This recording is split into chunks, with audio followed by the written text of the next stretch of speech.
कैसे हैं आप लोग। आशा करता हूँ आप लोग पढ़ाई और मस्ती दोनों कर रहे होंगे। आपका इस डीएलएड क्लासेस में स्वागत है। हम लोग डीएलएड के फर्स्ट सेमेस्टर का विषय सामाजिक अध्ययन पढ़ रहे थे।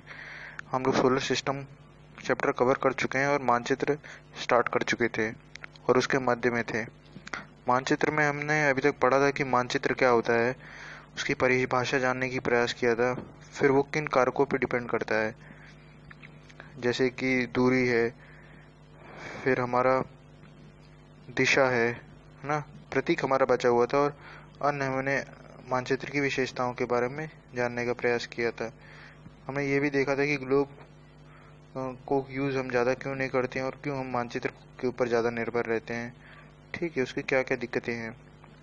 कंपास के बारे में अध्ययन अच्छे से किया था। अब हम चलते हैं आगे अपने तीसरे कारक पर, जिसका नाम है साइन, प्रतीक चिन्ह। लेकिन उससे पहले एक छोटा सा टॉपिक अभी भी है, मापक के प्रकार, उसके पर अध्ययन कर लेते हैं। तो देखिए, दो प्रकार के मापकों का उपयोग किया जाता है। एक है दीर्घ मापक मानचित्र और एक है लघु मापक मानचित्र।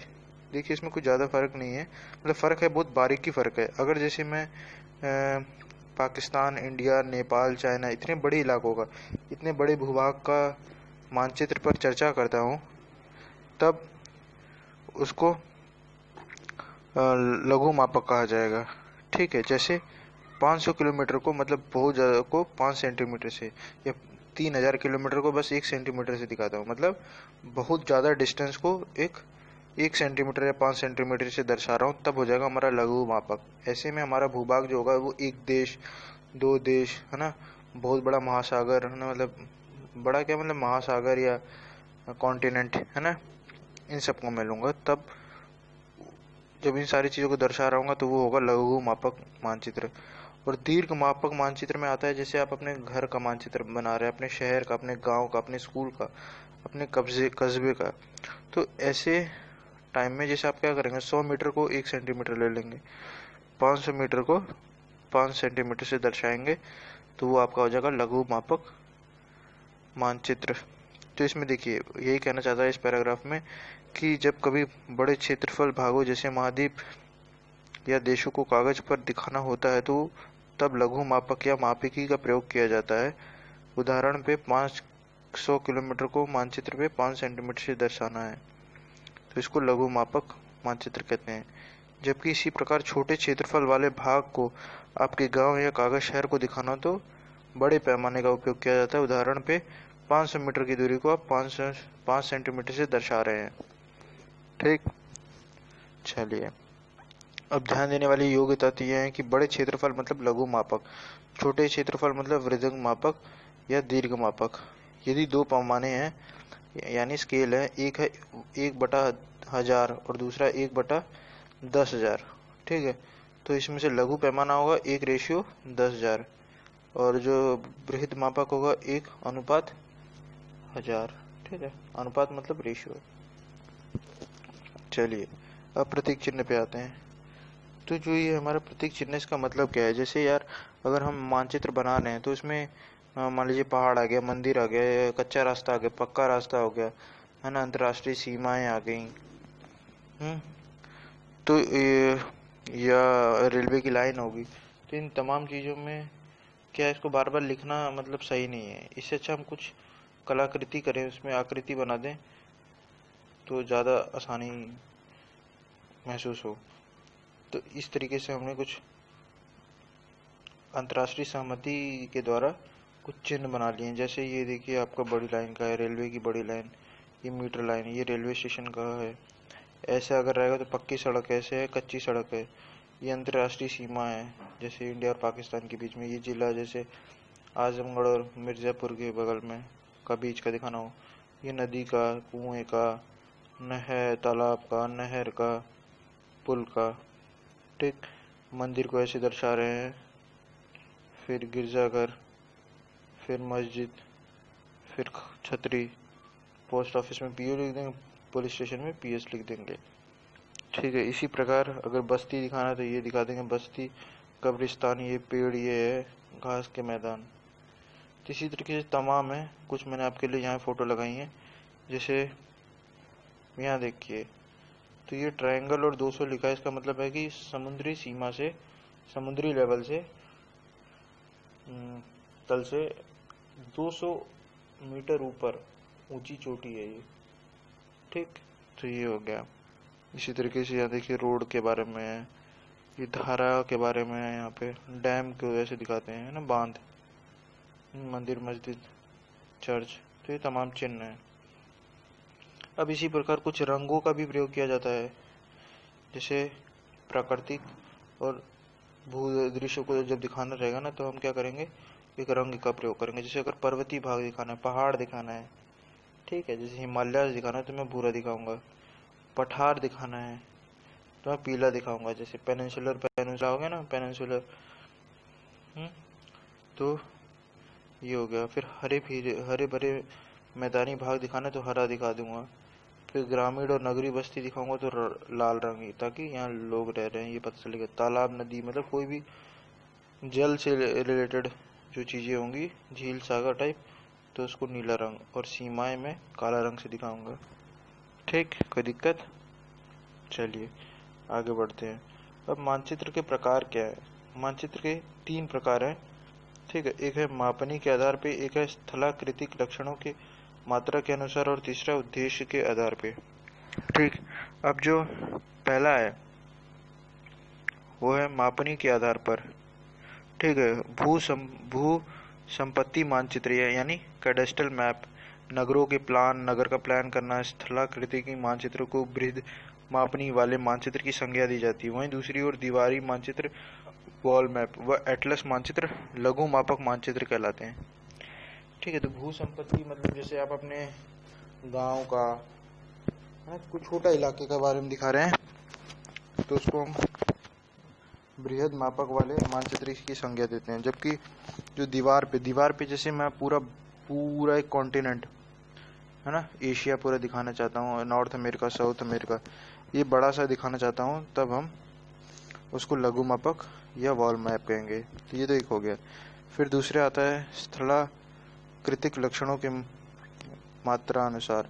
इसमें क्या कि जैसे पहाड़ी दिखाना है मुझे, ऊंचा और नीचा, ऊंचा और नीचा ये दिखाने हैं ना, तो तब धरातल से ऊपर कितना गया, कितना नीचे गया है, तब ऐसे मैपों को कहेंगे स्थलाकृति लक्षणों के मात्रानुसार। ठीक, जैसे कि आप ये देख लीजिए, जैसे तल चिन्ह यानी बेंचमार्क। ठीक है, अब इसमें ध्यान से देखिए क्या कहना चाह रहा है कि समुद्री तल के आधार पर मानकर अंकित की जाती कि ये समुद्र तल है और इससे कितनी ऊपर गया है ये पहाड़। ठीक है, तो वहां पे हम लिख देंगे कि BM 100 मीटर लिख देंगे, ऐसे करके BM 100 मीटर। तो इस तरीके से अगर कहीं लिखा रहेगा किसी मैप में, मानचित्र में, तो हम मान जाएंगे कि ये अपने तल चिन्हों से 100 किलोमीटर दूर है। ठीक है, ऐसे पत्थरों पे भी लिखा रहता है, जब आप कभी बस से जाते होंगे तो रास्ते में देखते होंगे। अब आगे स्पॉट हाइट, ठीक है, स्थानिक ऊंचाई। इसमें यह है कि समुद्री तल से विभिन्न ऊंचाई ज्ञात करके मानचित्र पर त्रिभुज बना करके, जैसे देखिए थोड़ी देर पहले मैंने डिस्कस किया था कि ऐसे एक त्रिभुज बना दूंगा, ट्रायंगल बना दूंगा और लिख दूंगा 400 मीटर। जैसे हिमालय की चोटी होगी तो उसमें लिखा रहेगा, ऐसे ट्रायंगल बना रहेगा, त्रिभुज, और ऊपर लिखा रहेगा 8000 मीटर लगभग, है ना। तो उससे पता चल जाएगा कि ये उसकी ऊंचाई है, स्पॉट हाइट है। फिर समुच्च रेखाएं, मानचित्र से समुद्र तल पे समान ऊंचाई वाले स्थान। ठीक है, जैसे 4 जगह, मान लीजिए जयपुर हो गया, लखनऊ हो गया और भोपाल हो गया, इन सब की ऊंचाई अगर मान लीजिए 300 मीटर ऊपर है समुद्री तल से, तो अगर इन तीनों को मैं रेखाओं को मिला दूंगा तो उसको, उस रेखा को कहूँगा समुच्च रेखाएं। ठीक, अगला है हेशियूर, यानी सामान्य ढाल की दिशा में खींची गई छोटी छोटी खंडित रेखाएं। ये तो पढ़ के समझ में आ रहा है। चलिए अब हम चलते हैं उद्देश्य के आधार पर। उद्देश्य के आधार पे मतलब कि जब हमारे दिमाग में ये रहे कि मानचित्र मुझे पर्टिकुलर इस कारण बनाना है, इस उद्देश्य के कारण बनाना है। जैसे कि मैं राजनीतिक मानचित्र बनाना चाहता हूँ, जैसे जिसमें यूपी दिखे, बिहार दिखे, राजस्थान दिखे, तब मैं एक तरह का मैप बनाऊंगा। लेकिन अगर मुझे प्राकृतिक मैप बनाना है, जैसे कि उसमें दिखे कि झरने कहाँ हैं, नाले कहाँ हैं, पहाड़ कहाँ हैं, पठार कहाँ हैं, समुद्र कहाँ है, तो प्राकृतिक करूंगा। ठीक है, मुझे केवल मृदा सॉइल के बारे में पढ़ना है तो मैं एक तरह का मैप बनाऊंगा। तो ठीक है, तो जैसे जैसा उद्देश्य रहेगा उसी तरीके से हमें मानचित्र बनाने हैं। तो आइए कुछ मानचित्र के नाम देख लेते हैं। जैसे प्राकृतिक मानचित्र, इसमें क्या होगा आपका, इसमें आपका हो गया पहाड़ हो गया, पठार हो गए, मैदान हो गया, समुद्री इलाका हो गया, नदी नाले, ये तमाम चीज़ें। राजनीतिक मानचित्र में क्या होगा, राजनीतिक मानचित्र में आपका हो गया जैसे यूपी का बाउंड्रीज कहाँ है ना, उसकी सीमाएं कहाँ है, फिर बिहार की सीमा कहाँ है, उसका राजधानी कहाँ है, तमिलनाडु की राजधानी कहाँ है, तमिलनाडु कहाँ है, कर्नाटक कहाँ है, कर्नाटक की राजधानी कहाँ है। इस तरीके से तमाम जो हमारे राज्य हैं उसके बारे में इंगित करेगा। खगोलीय मानचित्र में मतलब हमारी पृथ्वी पहले कहाँ थी, कैसे बनी, है ना, इतने सालों में कैसा उसने स्वरूप लिया। तो ये हमारे खगोलीय मानचित्र में आ गए। भूकंपीय मानचित्र में ये आ जाएगा कि किस इलाके में ज़्यादा भूकंप आने की क्षमता है, संभावना है। जैसे हिमालय का जो इलाका है, उत्तराखंड का इलाका है, नेपाल, दिल्ली, तो यहाँ भूकंप ज़्यादा आने के चांसेस रहते हैं, तो उस तरह का होगा। फिर ये आ गया जलवायु और मौसम मानचित्र कि कब हमारा मानसून आ रहा है, 1 जून से मानसून कितना कहाँ पे, केरला के तटों पे आ जाएगा कि नहीं आ जाएगा, फिर है ना कब तक ये दिल्ली तक पहुँचेगा। तो इस तरह की बातें जो हैं वो हमें मौसम मानचित्र पे मिलेगी। मृदा मानचित्र मतलब काली मिट्टी, लाल मिट्टी, तो हमारी तमाम मिट्टियाँ हैं उनके बारे में। वनस्पति में जैसे हमारे तरह तरह के फॉरेस्ट होते हैं, जैसे पहाड़ी फॉरेस्ट हो गया, है ना, इक्वेटोरियल फॉरेस्ट डेसिडियस, जैसे पत्ते झाड़ देते हैं, झड़ जाते हैं 1 महीने में, ठीक है, इक्वेटोरियल सदाबहार वन। तो इस तरीके की बातें हैं वो वनस्पति मानचित्र में आएगा। जनसंख्या व बस्ती मानचित्र कि किसमें ज़्यादा घनत्व है, जैसे बिहार में ज़्यादा घनत्व है, ज़्यादा लोग रहते हैं एक इलाके में। ये आ गया हमारा जनसंख्या।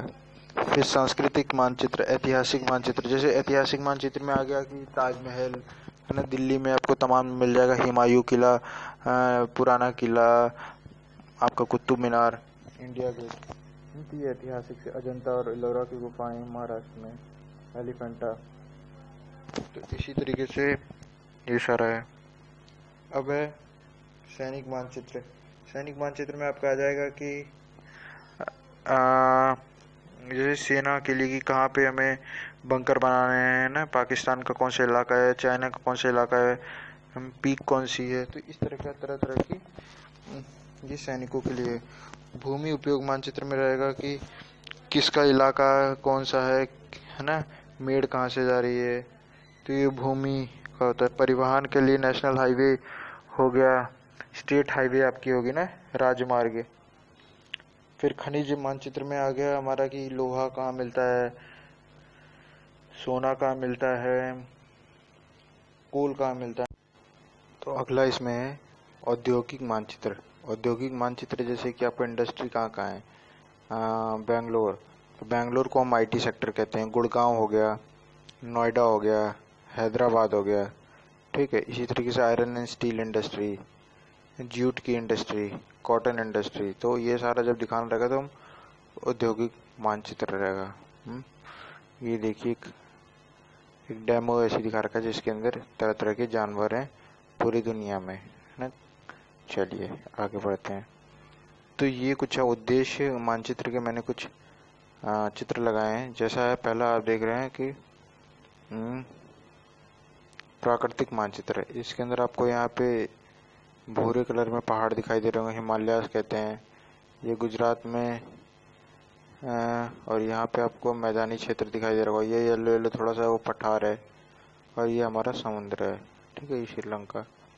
अब आगे राजनीतिक मानचित्र, इसके अंदर आप देखेंगे ये लद्दाख हो गया, ये हमारा जम्मू एंड कश्मीर हो गया, उत्तर प्रदेश, महाराष्ट्र, MP, गुजरात, राजस्थान, तमिलनाडु। तो ये तमाम हमारे राज्य दिख रहे हैं, इसलिए इसको राजनीतिक मानचित्र कहा गया है। फिर हमारा आ गया जलवायु मानचित्र, यानी वेजिटेशन, नेचुरल वेजिटेशन, ठीक है। तो इसके अंदर हमारा आ गया tropical moist forest, tropical west evergreen मतलब सदाबहार, है ना, ट्रॉपिकल ड्राई डेसिडियस, जैसे पत्ते झड़ते हैं यहाँ पे, ठीक है। ये वाले जो पीले पीले वाले हैं, जो हरे दिख रहे हैं यहाँ पे हमेशा पत्ते रहते हैं, सदाबहार रहते हैं। अब आते हैं मृदा मानचित्र। इसके अंदर ये देखिए फॉरेस्ट और माउंटेन सॉइल जो होती है ना, एलुवियल सॉइल जो हमारी नदियों के साथ बह के आती है, ये काली मिट्टी यहाँ पे, यहाँ लाल मिट्टी है ना, ये डेजर्ट रेगिस्तानी मिट्टी। तो ये मृदा मानचित्र इसमें हमें दिखा रहा है। फिर हम आ गया मौसमी मानचित्र। मौसमी मानचित्र में क्या है कि ये देखिए, थोड़ा सा इसको मैं जूम कर लेता हूँ। तो इसमें आप देखेंगे कि जुलाई 15 को कहाँ है, जून 15 को कहाँ है, अक्टूबर 1 को क्या हो रहा है। तो ये तमाम है कि हमारी मानसून है ये किस दिन पे कहाँ पे कैसे पहुँचेंगे, ठीक है, उनकी गति क्या रहेगी। फिर ये हो गया हमारी भूमि मानचित्र, है ना, कि देखिए भूमि में हमारा क्या है कि कॉटन कहाँ पे उगता है, जूट कहाँ पे उग रहा है, टी कहाँ पे उगता है, कॉफ़ी कहाँ पे है। तो ये तमाम चीज़ें इस मानचित्र में दर्शा रखा है। चलिए हम उपयोगिता के बारे में बात करेंगे कि संसार में ना मानचित्रों का प्रतिदिन बढ़ते जा रहा है। चाहे प्राकृतिक संसाधन हमने खोजे हो या आर्थिक हो, सामाजिक हो, सांस्कृतिक, राजनीतिक पक्षों को अगर प्रदर्शन करना है तो मानचित्र का उपयोग करेंगे, ठीक है। और भूगोल में तो खासकर मानचित्र का उपयोग सबसे ज़्यादा होता है। इसके बिना ये एक दूसरे के पूरक हैं एक तरीके से, ठीक है। ग्लोब का भी यूज़ करते हैं लेकिन मानचित्र का थोड़ा ज़्यादा करते हैं, क्योंकि इसको आप ऐसे मान लीजिए कि अंधे की लकड़ी का सहारा है, अंधे की लकड़ी है, सॉरी, है ना। ये देखिए यहाँ पे लिखा है अंधे की लकड़ी। तो इसी प्रकार ये मतलब ये दर्शा रहा है कि कितना ज़रूरी है। हाँ, फिर ये देखिए इसमें तमाम दे रखा है इस लाइन में कि कृषि, व्यापार, वाणिज्य, नौ संचालन, परिवहन, पत्रकारिता, नगरीय नियोजन। आप नाम बोलिए और वहाँ आपको मैप का ज़रूरत पड़ती है। आप गूगल मैप खुद यूज़ करते होंगे आजकल कि ये दुकान कहाँ है, इस गली से वहाँ कहाँ जाना है, कहीं आप घूमने गए हैं तो पर्टिकुलर लोकेशन आपको चेक करनी है। तो 21वीं सदी के लिए वैज्ञानिक प्रगति में ये एक वरदान साबित है, ठीक है। और देखिए आजकल तो हवाई मानचित्र भी देखते हैं, सैटेलाइट के लिए मौसम मानचित्र देखते हैं, कम्युनिकेशन ना, टेलीकम्युनिकेशन के लिए। तो इन सब के लिए मानचित्र बहुत उपयोगी है। अब आ जाते हैं अपना मूल्यांकन वाले इलाके में जो हमने स्टार्टिंग किया था। तो इसके अंदर देखिए पहला दे रखा कि उत्पत्ति इसकी मैपा शब्द से हुई है। तो ये किस भाषा का शब्द है, तो हमने देखा था कि ये लैटिन भाषा का है।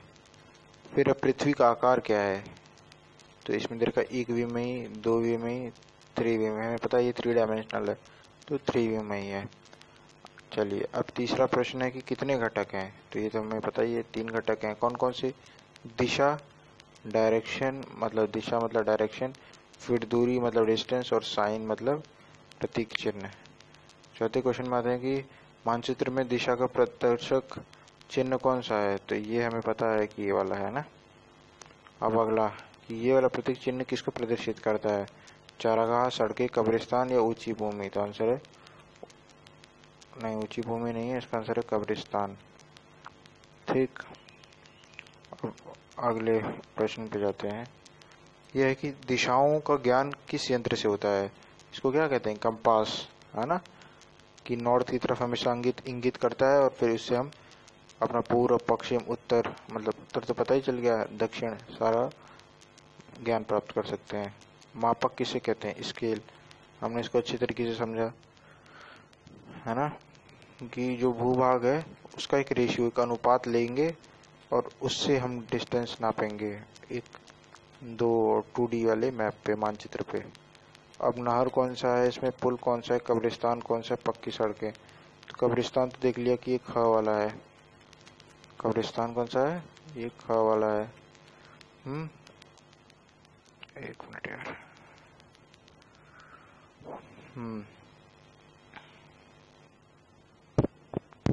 कब्रिस्तान हो गया हमारा ख, नहर हो गया हमारा लास्ट वाला, पुल है हमारा क, पक्की सड़क है ग। तो इस चैप्टर में हमने तमाम चीज़ें देखी, एक बार वापस देख लेते हैं हम लोग क्या क्या सीखा हम लोगों ने। तो एक था मानचित्र, फिर परिभाषा, ठीक है, उसका अर्थ जाना, उसके बाद विशेषताएं क्या हैं, घटक क्या हैं, दूरी क्या है, दिशा क्या है, प्रतीक क्या है, मानचित्र के प्रकार और उपयोगिता। ठीक है, तो मेरे हिसाब से काफ़ी डाउट क्लियर हुए होंगे, कॉन्सेप्ट आपके सारे क्लियर हो गए होंगे। अगर आपको कोई डाउट होता है तो कमेंट सेक्शन में ज़रूर पूछें, और अगर वीडियो आपको पसंद आए तो लाइक करें, नहीं आए तो डिसलाइक करके बताएं कि क्या गलती है, हम उसमें भूल सुधार करेंगे। आपने इतने प्रेम से सुना, बहुत बहुत धन्यवाद।